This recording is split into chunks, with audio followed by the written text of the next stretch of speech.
Hello there everyone, welcome back to Press for Truth TV. Today is Friday, July 20th, 2012, and just late last night at a midnight showing of the new Batman film in a theater in Colorado, there was another massive shooting as 14 people have been killed, over 50 people have been injured as this mad, psychotic, violent individual walked into the movie theater and opened fire in another violent episode in what's been a whole string of violent events that we've seen this past week. Just here in Toronto, it was only a few days ago that we had one of the largest shootings in the history of the city, where 25 people were shot at a block party, a barbecue in Scarborough in the west end of the city. 2 people were killed in that incident, and that in fact ended up being the 4th homicide in Toronto in the last 3 days. So there's been an incredible string of violent activity all week. And another amazing thing is that this is all coming after just last week we learnt about the United Nations and their announcement of the ATT, the Global Arms Trade Treaty. And that is based on a 1961 memorandum which seeks to disarm the entire population of the globe and to take away all guns in order to make for a more peaceful world, is what the document states. And that is certainly what they are now trying to do in the face of all these violent outbursts that we've seen this week. And personally, I really believe that that is the wrong direction to be going here. When you ban guns outright and you make all guns illegal, all you're doing really is taking away guns from law-abiding citizens, and the only people who will end up having guns are the violent gangs, the violent criminals, because there's always going to be a black market for weapons, and these violent individuals will always find a way to obtain weapons. So by merely banning guns, you're just taking them away from law-abiding citizens, and nothing really is going to change. And it's not even that I'm this big gun enthusiast by any means. I personally choose not to own a gun. However, I fully believe in the right, and I strongly believe that people, law-abiding citizens, should have the ability to own a firearm if they choose to do so. And the thing I think we need to focus on here is not the trigger, but it's the finger that's pulling the trigger. And we need to get to the bottom of some of the mentality into some of these crazy psychotic shooters.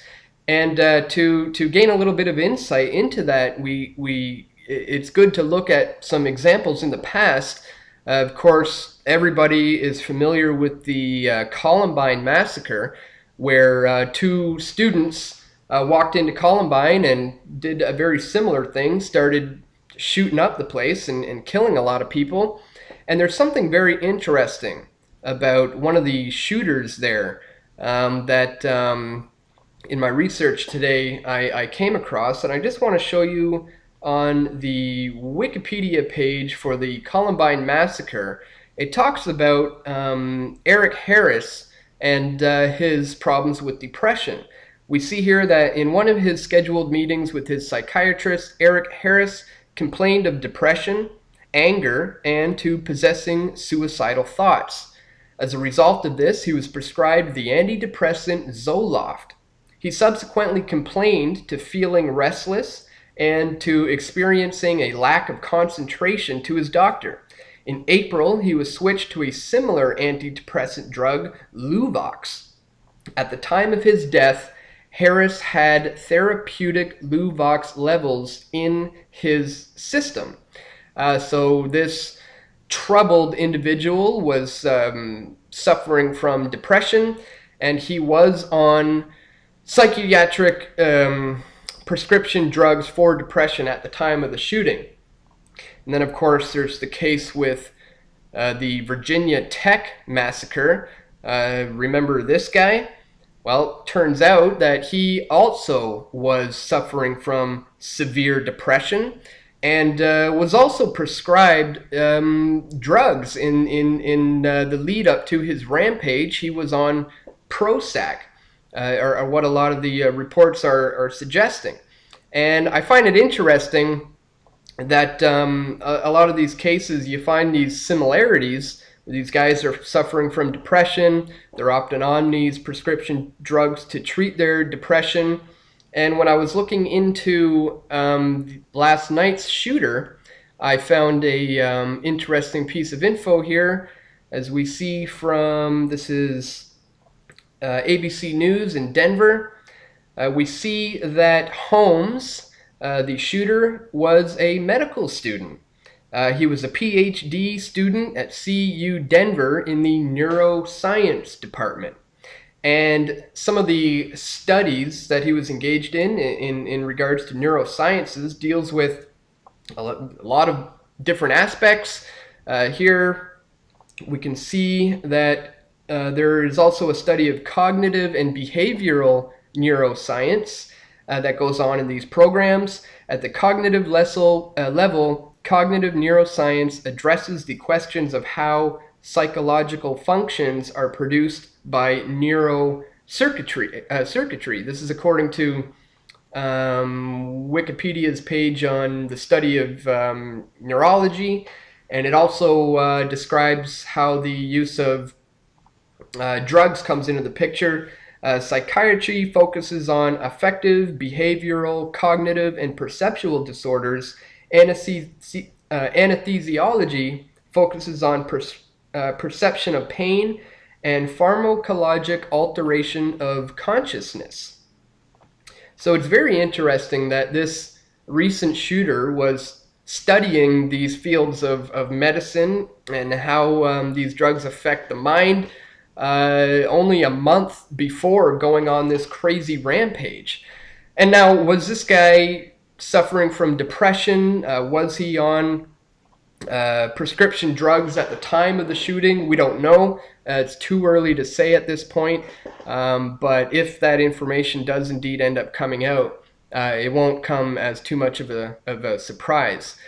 But the bottom line here is that, you know, I think what's going on in regards to focusing on the trigger puller and not the trigger is that we are just in this culture now that is completely submerged in, surrounded in, and obsessed with death, violence, and destruction.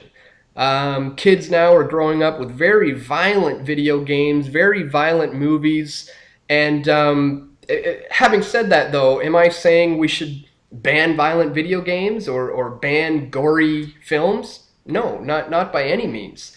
All I'm saying is that in a culture that is obsessed with death, violence, and destruction, coupled with cases of severe depression and people being given these questionable drugs, these things are going to culminate into some of the tragic events that we've been seeing unfold lately. But again, the bottom line is we simply can't overreact to these types of things and hand over too much power to the government to be the saviors of the situation and to solve the problem, because we know that they'll just come in and try to remove all the guns, therefore making the black market wide open. People are still going to be able to get weapons. Things are going to be still violent and chaotic, and good, honest, law-abiding citizens will no longer be able to protect themselves. So anyways, just some interesting similarities I've been finding when doing a bit of research on this this morning. So I just wanted to share my thoughts with you on that today. And my thoughts and prayers go out to the victims' family members at this time. It's a terrible tragedy that's taken place. But again, let's try not to focus too much on the trigger, and let's look at the mental state of some of the people pulling these triggers and how they're getting to that state in the first place. And anyways, guys, just wanted to share my thoughts with you on that today. I hope everyone has a great weekend, and I'll see everyone right back here on Monday at pressfortruth.tv. Take care.